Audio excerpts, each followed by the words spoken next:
Hola, buenos días. Estamos con José María Bonmatí, director de AECOP, y nos va a hablar sobre la situación del consumidor y de la distribución en esta situación de crisis sanitaria del coronavirus.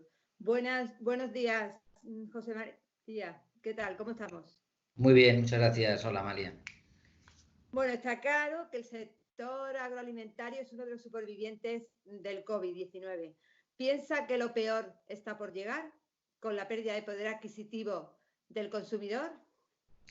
Bueno, la verdad es que esta crisis sanitaria produjo inicialmente un cambio en el comportamiento del consumidor durante una primera fase que podríamos llamar de acopio o de un miedo que de alguna forma generalizó una compra no habitual, fundamentalmente de algunos productos, pero que afortunadamente la cadena de abastecimiento alimentario ha demostrado que trabaja eficazmente y de una forma colaborativa para garantizar el abastecimiento. Después hemos pasado a una etapa en la que ha habido cambios de comportamiento más ligado al confinamiento, a la disponibilidad de tiempo y posiblemente de cara al futuro y en el momento en que se sufran más las consecuencias no solo de la crisis sanitaria, sino de la crisis económica, pues se producirán otros cambios posiblemente más profundos, pero que irán ligados pues a las consecuencias de esa crisis y a cuáles sean los resultados fundamentalmente en términos de empleo. Sí. Estamos contemplando una situación completamente nueva, tanto que ha cambiado la forma de consumir, y los hábitos de alguna forma. ¿Hará mella en el consumidor? ¿Cambiará su actitud? ¿Cambiará su forma de consumir? ¿Tú crees que habrá un cambio? Bueno, nosotros vamos a entrar en una nueva etapa, muchos la bautizan como una nueva normalidad o como una nueva normalidad, pero realmente después de una crisis tan profunda seguro que se producen cambios, ¿no? Lo que no es fácil es acertar si algunos de los cambios de comportamiento que se han producido ahora pues seguirán, digamos, en la etapa post-COVID, ¿no? Lo que es verdad es que se crea un nivel de incertidumbre mayor, de fragilidad, y que por lo tanto algunos temas de búsqueda de la seguridad pues sin duda seguirán muy presentes en el consumidor.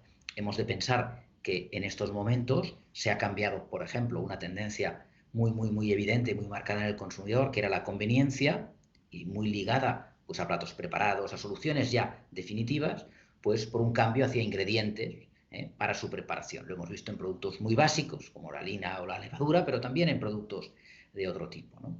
Por lo tanto, ese es un cambio sustancial que hemos de ver si realmente algunos productos que han entrado en muchas ocasiones por primera vez en los hogares, pues seguirán estando o en el momento en que se recupere, digamos, esa normalidad, pues también vuelven a desaparecer, digamos, de la cesta de la compra. Y luego es verdad que se han producido también cambios de comportamiento ligados a reforzar algunas medidas como ha sido, por ejemplo, el distanciamiento social, etcétera, y que, por lo tanto, pues determinados cambios ligados a, por decirlo de alguna forma, visitar menos veces el establecimiento y hacer una compra mayor, Exacto. pues en el momento en que se recupere la confianza también puede cambiar. Y lo mismo con la parte del comercio electrónico, otro tipo de cambios. Lo que sí que es verdad es que es un sector que es más resistente a la crisis que otras, algo menos estacional, pero que a veces sí que hay un cambio en lo que llamamos el volumen y el valor. Puede ser que se consuman los mismos kilos de alimentos, pero posiblemente no del mismo precio. Y eso, por lo tanto, es muy relevante para muchos sectores, pero también para el agroalimentario, en cómo quedará la renta disponible del consumidor después de esta crisis. Ahí está la clave, ¿no? De alguna forma. Hablando del consumo de redes sociales y un poco del tema de venta online principalmente, ¿qué ha pasado? ¿No estaba preparada la distribución para este momento? ¿Verdaderamente va a cambiar totalmente esa situación con lo que está pasando actualmente? La gente no quiere ir a comprar a los supermercados. ¿Se están poniendo al día? Bueno, evidentemente no estábamos preparados, lógicamente, ni nosotros ni los gobiernos, pero no de este país, sino de ningún país. Por lo tanto, se ha producido una situación en la que el consumidor nunca había estado, pues confinado en su hogar y con unas limitaciones enormes a su movilidad en este estado de alarma, ¿no? Y por lo tanto, eso es lógico que de alguna forma digamos, los planes de contingencia no respondan a esa realidad.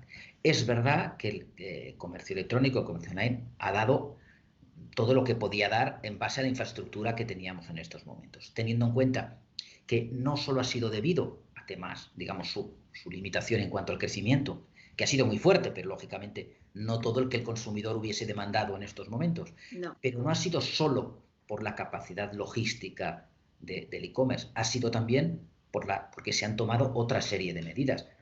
Hay que tener en cuenta también que muchas empresas han tomado medidas de protección de sus empleados y de protección de los clientes.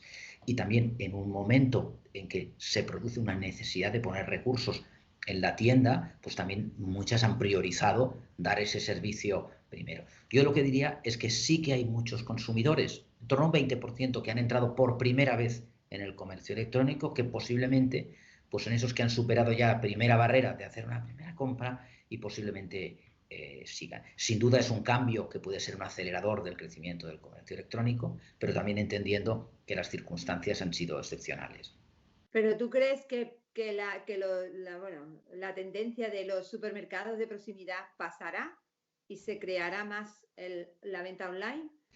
Bueno, la realidad es que uno de los elementos que siempre ha hecho que el comercio online no creciese tanto en España es precisamente el disponer de una red de proximidad. No solo que por lo tanto ofrece conveniencia, sino también ofrece precio, y eso de alguna forma pues desacelera el crecimiento que sí ha tenido en otros países donde incluso a nivel de urbanismo no disponen eso, como es Francia o Inglaterra o Estados Unidos, ¿no? Por lo tanto, esa tendencia que nosotros entendemos de proximidad va a seguir. Evidentemente, no tanto a lo mejor como se ha dado en esta época que vivimos actualmente de estado de alarma, porque precisamente algunas restricciones a la movilidad también han potenciado, y lógicamente la aplicación de ese principio de proximidad a la hora de desplazarnos, pues ha potenciado más los establecimientos de proximidad. La proximidad ha sido una tendencia, pero lo ha sido porque ha ido muy ligada a la conveniencia. Sí. Y al mismo tiempo porque en el caso específico de nuestro país contamos además con una red en proximidad que ofrece no solo esa variable de proximidad, sino que ofrece otras variables como también es el precio, la calidad, el servicio, etcétera. Yo quería preguntarte cuál ha sido el papel de ICOP en esta, cómo ha ayudado a sus asociados. Pues mira, lo primero es siendo muy coherentes con nuestra misión, y nuestra misión es claramente aportar más valor a nuestros socios, haciendo que sean más competitivos. Y en una situación como la actual, ser más competitivo en muchas ocasiones quiere decir cómo les ayudamos a seguir estando en el mercado, ¿no? Y ahí hemos tenido dos realidades muy diferentes, ¿no? La realidad, por decirlo de alguna manera, del sector de alimentación fundamentalmente orientado al retail, donde lo que hemos tenido es que ayudar al máximo para que eso siguiese funcionando. ¿Cómo? Fundamentalmente pues en la relación con el transporte, que también ha hecho una labor extraordinaria para facilitar que la cadena siga funcionando, para racionalizar el miedo, para ayudar en que las medidas que se tomaran en los establecimientos respondiesen, en primer lugar, a garantizar que el consumidor, que el cliente de las tiendas y el personal está protegido, pero que además se sigue garantizando esa misión, que yo creo que ha sido un gran cambio que el sector tiene, ¿no? No solo es un sector económico, sino que es un sector esencial para garantizar el abastecimiento de productos de primera necesidad. Y luego hemos tenido otra realidad, que es fundamentalmente en el caso de alimentación, la hostelería y los proveedores de la hostelería, donde están muchas empresas en nuestro sector de productos frescos y específicamente en el caso de frutas y hortalizas, que han sufrido enormemente el cierre de la hostelería. Y ahí la realidad ha sido radicalmente diferente. Ahí lo que ha habido que hacer es fundamentalmente trabajar conjuntamente con otras organizaciones empresariales en que el gobierno tome las medidas adecuadas. Y para nosotros las medidas adecuadas son fundamentalmente dos en la primera fase, que son las que aportan liquidez, las que ayudan a parar el golpe, que es cuando una compañía se ve obligada a presentar un expediente de regulación temporal de empleo. ¿Lo hace en un entorno que nos pensamos que esto lo vamos a cerrar 15 días y seguimos? Eso no es la realidad y por lo tanto es imprescindible dotar de más flexibilidad a estos ERTEs. Y dotarles de más flexibilidad quiere decir fundamentalmente eliminar la restricción de mantenimiento del empleo, porque no es real en un cambio de la demanda que se va a alargar muchos meses. Y por lo tanto estaría creando una inseguridad jurídica importante en muchas empresas, incluso poniendo en riesgo su supervivencia. Y por lo tanto no solo hay que eliminar esa restricción, sino hay que permitir que más allá de la finalización del estado de alerta se pueda extender unos 6 meses esa situación de fuerza mayor, ¿no? Porque es lo único que va a conseguir conjuntamente con ayudar en aquellos gastos en los que incurren estas empresas cuando no tienen una contrapartida de ingresos porque sus establecimientos están cerrados o porque, como en el caso de muchos productos de nuestro campo, de nuestra huerta, tienen su canal cerrado, ¿no? Y por lo tanto, para esas empresas hay que quitarles todos esos gastos. ¿Cuáles son? Impuestos, cotizaciones sociales, incluso en algunos establecimientos llegar a acuerdos mucho más justos en términos del pago de los alquileres, etcétera. Y yo creo que eso es donde nos hemos centrado. ¿Dónde estamos ahora en una segunda fase? Pues en todo lo que implica cómo se va a reabrir esa fase de desescalamiento. Y ahí lo que entendemos es que en una situación como la actual hay dos principios que tienen que estar siempre presentes. En primer lugar, que la administración tiene que estar para ayudar. ¿Y eso qué quiere decir? Mira, que ante cualquier situación en que se requiera una autorización, el silencio administrativo positivo debe ser la norma. Y al mismo tiempo, por otro lado, las declaraciones responsables cuando no se necesite. No hace falta, por ejemplo, para abrir la hostelería, hacer 28 normas. Hay que garantizar, a través de declaraciones responsables, que existen unas medidas para la higiene del establecimiento, para la manipulación de los alimentos, para el control del aforo, para el mantenimiento de las distancias, etc. Pero que eso, en función de las características de cada establecimiento, se pueda establecer individualmente. Pues en muchas de estas cosas estamos. Ya, veo que tenéis mucho trabajo. Nunca se había visto en la historia de la humanidad una debacle económico como el que va a venir, ¿no? Con el que vamos a tener que enfrentarnos. ¿Cree que nos recuperaremos o volveremos a otra época? ¿Cómo ves tú ese futuro que es hoy? Porque yo creo que el futuro es hoy y estamos ahí.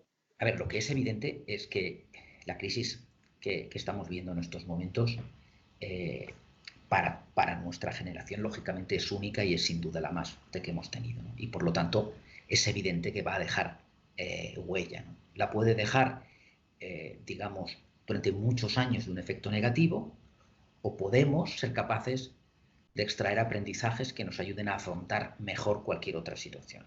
Por ejemplo, nosotros creemos que es imprescindible aprender para saber reaccionar, por ejemplo, en el caso de que hubiese un rebrote en septiembre o en octubre o en otras situaciones, para que lo que es una crisis sanitaria, saberla gestionar como una crisis sanitaria y no pase a convertirse en una crisis económica de la proporción que tenemos en estos momentos. Pensemos que hay un montón de previsiones en estos momentos, lógicamente en función de los escenarios, ¿no?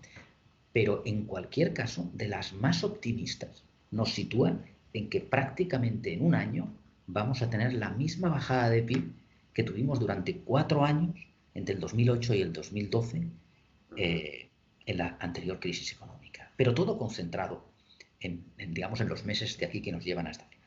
Por lo tanto, la proporción va a ser enorme y lo que tenemos que hacer es posiblemente también posibilitar, porque no tenemos una crisis financiera, es una crisis económica, una crisis de demanda, por lo tanto, también si se ponen las medidas adecuadas, podemos conseguir salir más rápidamente de esta crisis. Y por último, me gustaría que le diera algún consejo a las empresas hortofrutícolas para enfrentarse a esta situación que tienen. ¿Qué le dirías? Mira, yo creo que, en primer lugar, entender que debemos colaborar en toda la cadena, ¿no? Y que, por lo tanto, parte, digamos, de su futuro va a depender de lo que pase con el resto de los eslabones. Y nosotros necesitamos, en primer lugar, poner todavía más en valor el producto y la calidad del producto que tenemos, afortunadamente. Y eso, tanto la industria como la distribución pueden ayudar al sector productivo a través de los surtidos que tienen en sus establecimientos, de la compra de sus productos. Y yo creo que eso es fundamental. Nosotros tenemos que fortalecer esa cadena, también entendiendo que en determinados momentos, pues si se trabaja conjuntamente, reforzaremos la cadena. Y también, lógicamente, porque somos un país exportador, fortaleciendo todos los elementos de seguridad que nos hacen ser un producto enormemente atractivo para otros mercados, ¿no? Y al mismo tiempo, si generamos también mayor seguridad como destino, también conseguiremos que aquellos turistas que nos visitaban posiblemente no sean los mismos, al menos en el corto plazo, pero lo sean más. Pero yo creo que afortunadamente tenemos un sector muy potente, con una gran variedad de productos y de calidad de los mismos, y que en estos momentos tiene que colaborar con el resto de eslabones para garantizar que el conjunto de la cadena o va a continuar siendo lo fuerte que lo ha sido ahora, ¿no? Y sobre todo también para evitar que en estas situaciones que se producen ahora, pues también esa volatilidad en los precios, pues lógicamente pues arruine a determinados sectores, pues porque lógicamente cuando se producen estos cambios, pues hay que ser muy cuidadosos en no destruir valor en muchos productos.